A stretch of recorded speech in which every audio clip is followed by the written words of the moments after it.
Placement Test. Listening. Section 2.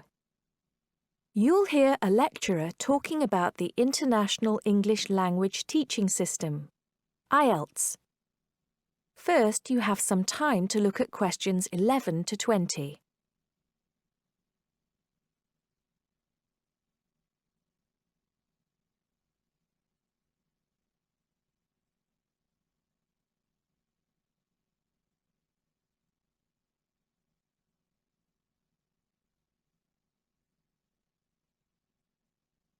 Now listen carefully and answer questions 11 to 20.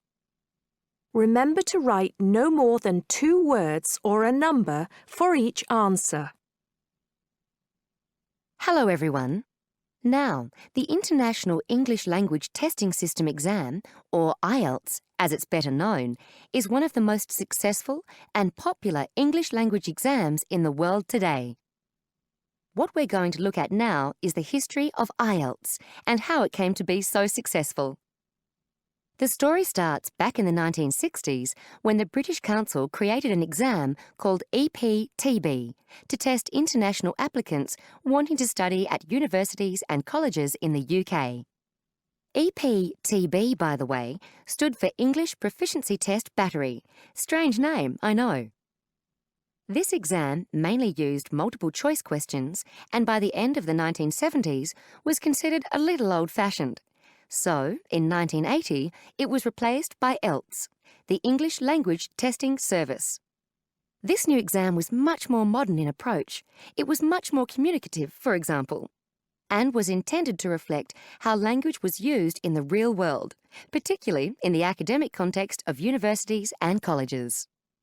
However, during the 1980s, the number of candidates taking the test was quite low.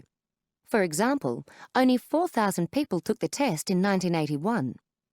It's true that this had risen to 10,000 by 1985, but if you compare that to the number of candidates who take IELTS each year these days, more than 1 million, you can see why they considered it to be quite small.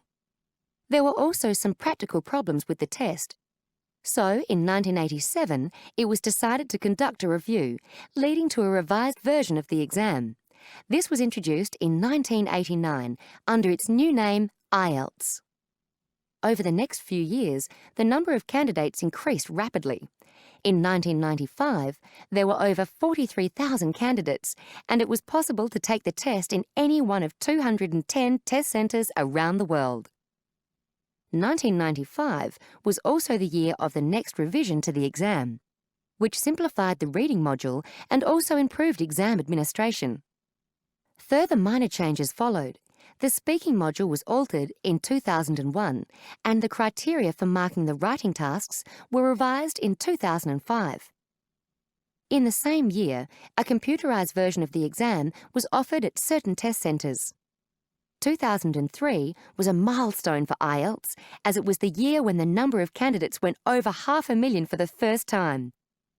There's no doubt that today, with, as we said, a candidature more than double what it was back in 2003, IELTS is a major player in the highly competitive industry of English language examinations.